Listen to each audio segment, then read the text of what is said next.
Hey guys, welcome back to another Destitute video. Today's video is the first video of Lightfall and featuring the new Strand subclass. I'm actually starting off on Titan because a lot of the fragments are locked behind time restraints, and until those come out, I feel like Warlock and Hunter don't have their full potential unlocked yet, but we can already do so much on Titan, I figured I'd make a video. I'm briefly going to be going over the new Strand effects as well as the armor mod system, so if you feel like jumping around, there'll be timestamps in the description below, but be sure to give the video a like and subscribe if you like what you see here today, and let me know down in the comments below what you think of Strand, Strand Titan, and your expectations with Strand Warlock and Hunter, as well as the new armor system. There's a ton to go over with Lightfall, and I'll definitely be making a bunch of different videos showcasing new armor builds, new mod components, new setups, new fragments, everything. Getting right into the video then, let's go over Berserker, the new Strand Titan subclass. You have your Blade Fury Super, which, in short, your light attack gets progressively faster as you deal hits, and those hits actually sever targets. Severing a target basically means that their damage output is reduced. Think of it like a damage resist, but instead of buffing your damage resistance, you're lowering the damage your enemy does. You also deal bonus damage to suspending targets, and a suspended target is basically one that's just kind of floating in the air through a suspending effect. This can be generated by your heavy attack, which is a seeking projectile, or also by your barricade, which when used releases a suspending wave. And by the way, about suspended and severed enemies, when you defeat them, they'll generate a tangle, and a tangle is basically just a sort of War Mind Cell like reward for getting that kill. You can shoot it, it'll blow up, you can throw it, and it'll act like a bomb on impact. And with Titan specifically, shooting it grants you a lot of different bonuses. And a real quick note with suspending, it's one of the coolest effects currently in the game. Enemies that are hit by it can't do anything, and it actually affects more enemies than you might think. It works on champions, even if they don't get stunned by them like Unstoppables do, such as anti-barriers not being able to put up their barrier when they're suspended. It works on Tormentors, the new creepy enemies in the Lightfall campaign, which, if you did it on Legend, that's probably really good to know if you didn't already. And it also works on stuff like Hive Guardians too. Basically anything outside of a boss that's hit by a suspending effect can't do anything, and it's just free to just shoot at with no repercussions. Getting into the abilities, aspects, and fragments then, as well as a few other terminologies focusing on Strand itself. Our first ability is Rally Barricade. I'm using this over Towering just for the lower cooldown, as well as the weapon bonus to reload, stability, and range when you stand behind it, which is just simply casting it for Titans. And then for our grenade, I'm personally using the Shackle Grenade. You can use basically any that you want. The grapple grenade also has a unraveling melee effect after you grapple for a certain distance, and the throttling grenade is certainly fun to use, but given how often Titans benefit from suspending enemies and how good suspending enemies actually is, I highly recommend the Shackle Grenade. The first aspect we're using is Into the Fray.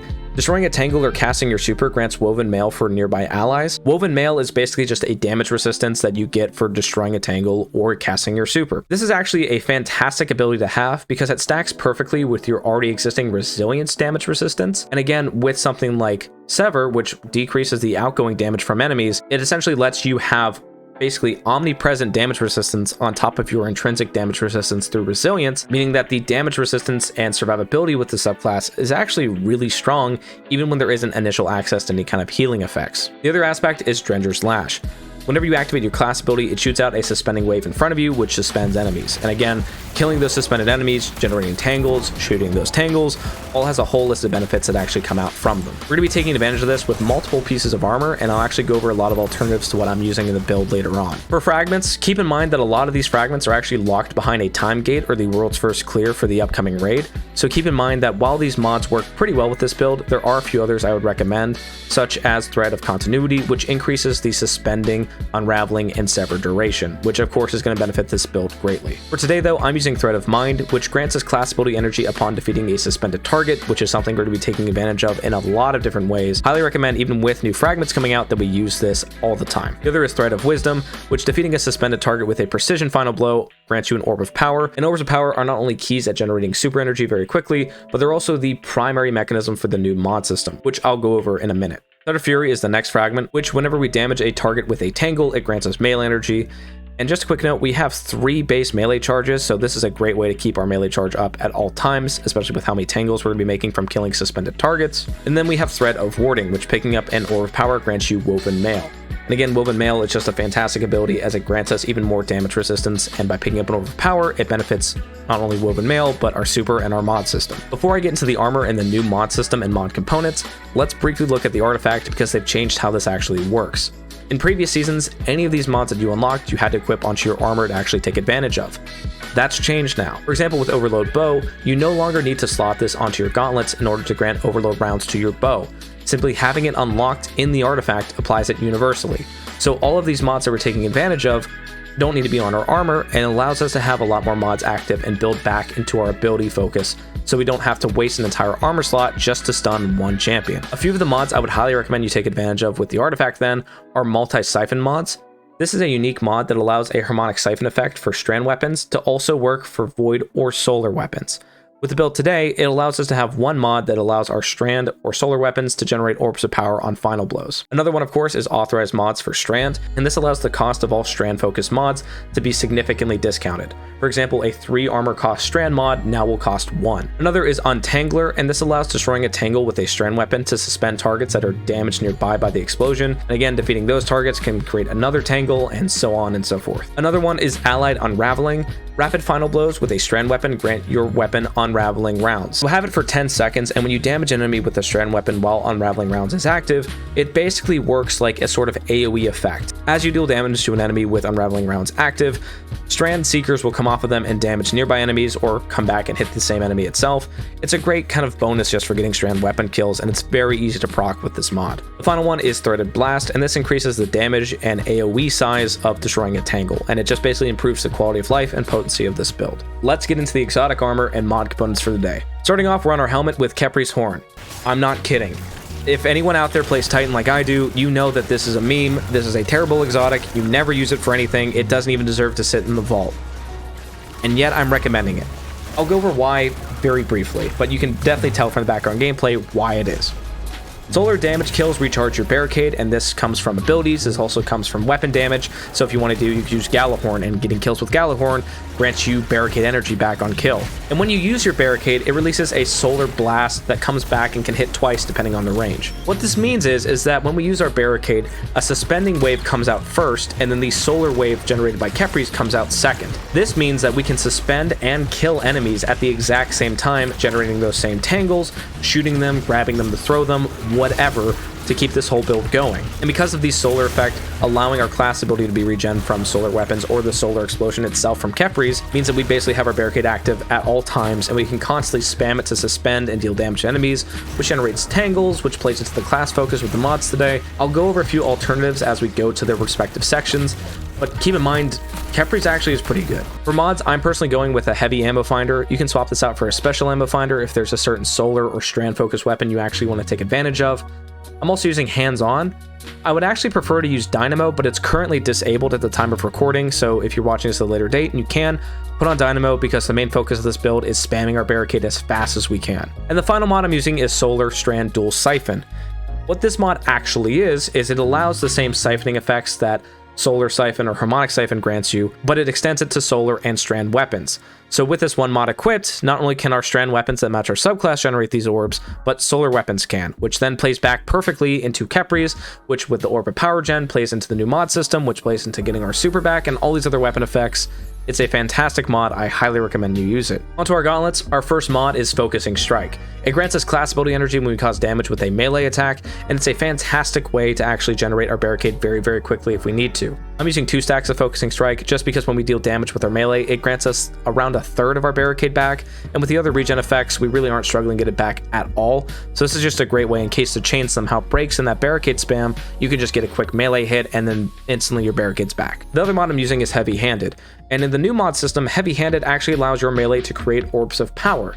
And this is a great way to stay up and close as we use our barricade and keep the whole system actually going. This also plays off of the siphon mods, because not only can our weapons now generate these orbs of power, whether they're strand or solar, but they can also work through our melee and play back into our melee and ability regen as a whole. If you wanted to, you could also use something like Melee Kickstart to get your melee back extremely quickly, but just keep in mind it's going to be competing with other mods that we're using in the build later on, so you'll have an even higher need to constantly gen these orbs of power. Onto our chest piece, our first mod is Charged Up, and it basically increases the maximum stacks of armor charge you can carry by 1. Again, without any mod support, you can carry up to 3, so with each stack, we can carry up to 5. If you wanted to, you could equip 3 stacks of Charged Up and have up to 6 stacks of armor charge, but I do find that's a bit excessive. Plus, it's nice to have a place for a resistance mod based on the activity you're in, or a reserve mod to help support whatever weapon you're primarily using. Before we get into the leg armor and mods, I do want to recommend an alternative to Khepri's Horn in case it's not your thing, which is a Buoyant Leap. With a Buoyant Leap, you're basically trading in the solar solar compatibility and barricade regen in for more direct Strand subclass synergy and just better suspension gameplay. In short, it sends out 3 suspending waves instead of 1. These track on a lot more aggressively to enemies and also go a lot further, around 30 meters for my testing. You also gain woven mail whenever you suspend a target, so again, the trade-off, you're losing that barricade regen intrinsically. You're also losing any compatibility with weapons outside of Strand weapons, which early on in the season might be a bit harsh, especially if you're going for stuff like day 1 raids or high-end content at the time. But you are gaining a lot more suppression-focused gameplay, which, again, we've already gone over how good that can be. And with basically constant woven mail, having that damage resistance on top of your other damage resist is certainly noticeable. But again, either works great. No matter which one you pick, let's go over the leg armor mods. The first one is Stacks on Stacks. It works the exact same as it did with Charge with Light. It grants you an additional stack of armor charge every time you pick up an Orb of Power. So instead of getting 1 armor charge for 1 Orb of Power, you now get 2 armor charges for 1 Orb of Power. The other one I'm using is Solar Weapon Surge, and you can swap this out based on whatever weapons you want to support with your build. Again, I'm supporting my heavy and special weapon through Solar. It basically works the same as Font of Might. It buffs all of your solar elemental weapons by a set percentage for a set duration. For this one, it is a 10% buff for 10 seconds. You can extend this duration by using something like time dilation mods or multiple copies of this same mod, but it's important to note that in order to have this active, you need to have stacks of armor charge. If at any point you don't have stacks of armor charge, this does not proc. And after that 10-second buff is over, it'll then immediately consume a stack when you have it and reproc it. So having this mod means that you always have to have stacks of armor charge. It means that you always have to be picking up orbs of power to keep this whole build going. The one thing that I do want to mention, and I'm not sure if it's intentional or not, is if you have Solar Weapon Surge active, meaning that it's already consumed a stack of armor charge, its 10-second timer is ticking down.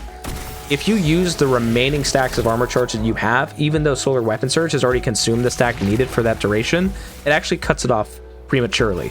Again, I'm not sure if this is intentional or not. I don't understand why it would be, but just keep that in mind. The other mod I'm using is Absolution, and this just simply reduces all of our ability cooldowns each time we pick up an Orb of Power, a very useful mod to have with a build like this. And finally, we're on to our mark. The first mod I'm recommending is Utility Kickstart. In short, whenever you use your class ability, it consumes all of your stacks of armor charge, and based on how many stacks it consumes, it grants you more class ability energy. 1 armor charge stack versus 5, the amount of energy you get back is going to be very, very different. In order to improve that effect, then, I'm also rocking another Utility Kickstart mod just to make that effect even greater. On top of all of this, I'm also using Distribution, and this is just going to generate us a little bit of ability energy every time we use our class ability, again, focusing on the barricade spam that this build thrives on. If you didn't want to use Utility Kickstart, you could also use Time Dilation instead, and this basically increases the delay of armor decay mods such as the surge weapons. Instead of 10 seconds, it goes to 15. It works the exact same as Elemental Time Dilation did for Elemental Wells back in the previous combat system. Now that we've gone over the armor of the mods, let's go into what weapons I think work best with this build.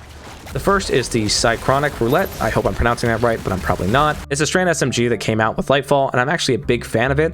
It is technically farmable with the Vex activity on Neomuna, and it can come with a wide variety of roles, and although it can't come with anything that's too crazy, one of my favorite things is Hatchling's perk, which whenever you land a proficient final blow, it actually spawns a Threadling at the target's location, and that'll seek out and kill enemies and hurt enemies. We're mainly using it though to shoot Strand Tangles for the increased effects, as well as having a weapon for unraveling rounds, which is very potent in PvE. In case you don't have or aren't interested in using the SMG, you can also use some of the other Strand weapons acquired from the campaign. I don't really have any good rolls on any of them, so I wasn't going to try them. Some other weapons that you probably already have, though, are Traveler's Chosen. With its catalyst granting you Osmosis, this can become a Strand weapon and take advantage of all the effects we've already gone over. And on top of that, with it being one of the best ability regen exotics in the entire game as far as weapons go, it's a perfect fit for a build like this, where having your abilities back as fast as you can is a key component to it. Another option, in case you're interested, is Chain of Command, which was a seasonal weapon a few seasons ago, and one of the roles you can set it to have is Osmosis and Demolitionist. Playing back into Osmosis, making this a Strand weapon, and Demolitionist helping you get your grenade back a lot faster and allowing it to reload the weapon. Again, the main focus of this is to help shoot those tangles to get additional effects, as well as having a way to proc unraveling rounds, as it's a great PvE asset this season through the artifact mods. As far as solar weapons go, you can really use whichever ones you want. I personally like using Gallahorn and this Aikilos shotgun that I have crafted, but really any solar weapon works fine with this build. You can use something like the Callus Mini Tool if you like it. You can use Cataclysmic. You can use anything that's solar and it works just fine. Because again, it has full compatibility with Capri's Horn, with Solar Weapon Surge, as well as with the Siphon mods that we're using to benefit this build. And of course, as Lightfall progresses and we get new access to new weapons and new Strand weapons specifically, you can always substitute those into the build. And that's pretty much it. The build itself is incredibly creative. Suspending effects is a really cool mechanic that you can actually exploit in endgame content if you wanted to, and it makes the entire Strand playstyle incredibly enjoyable. I'm loving it a lot more than I already thought I was going to, and has great synergy this season with a bunch of different weapons and a bunch of different effects. Let me know what you thought of the build down below in the comments, as well as any suggestions you have for future builds. Again, I'm holding off on Strand Hunter and Warlock until all of the fragments come out, just because I feel like their potential is showcased a lot better with those in the game. But beyond that, I'm planning on doing a lot of different build guides with some of the new fragments for the Solar, Arc, and Void subclasses, as well as a few more builds just focused around new combat style mods and the new mod system in general. Thank you guys so much for watching the video. I greatly appreciate it, and I'll catch you in the next one. Thank you so much, and have a great day.